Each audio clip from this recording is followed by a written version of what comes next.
Assalamualaikum warahmatullahi wabarakatuh. Saya Esti Pita. Di sini saya akan menjelaskan sedikit tentang ideologi Pancasila, baik yang terbuka maupun yang tertutup. Tanpa memperpanjang mukadimah, langsung saja ke penjelasannya. Istilah ideologi adalah sebuah kata yang terdiri dari ideo dan logi.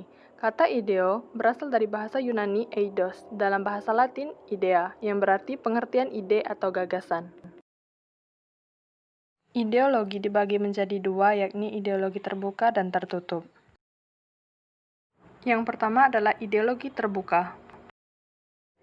Ideologi terbuka merupakan suatu sistem pemikiran yang terbuka, yang mengartikan ideologi sebagai sistem pemikiran.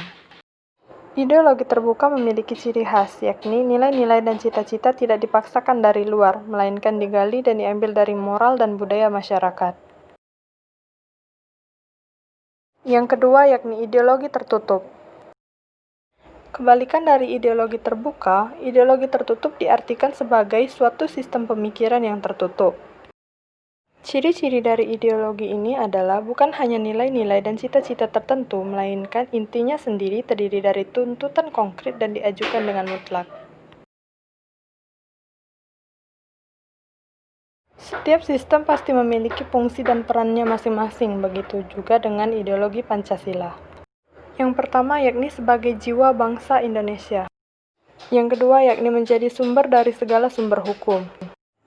Yang ketiga yakni menjadi pandangan hidup yang mempersatukan bangsa. Fungsi yang selanjutnya yakni menjadi cita-cita dan tujuan bangsa. Dan yang terakhir adalah menjadi modal pembangunan. Ada yang mengatakan bahwa filsafat dan ideologi itu sama, namun sama sekali berbeda. Filsafat mengeksplorasi kebenaran kehidupan dan ciptaan, sedangkan ideologi berkaitan dengan kepercayaan dan kepercayaan dari institusi tertentu.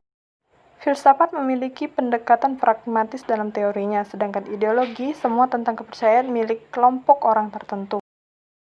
Filsafat mendorong partisipasi dalam diskusi, sedangkan ideologi tidak mendorong diskusi apapun. Setiap pendekatan ideologis didasarkan pada beberapa kebenaran filosofis yang mendasarinya. Di sisi lain, kebalikannya, filsafat tidak memiliki ideologi yang mendasarinya. Dengan demikian, dapat disimpulkan bahwa filsafat tidak bergantung pada ideologi, tetapi ideologi yang bergantung pada filsafat. Mungkin hanya itu yang bisa saya jelaskan kali ini. Sampai jumpa di lain kesempatan. Wassalamualaikum warahmatullahi wabarakatuh. Annyeong.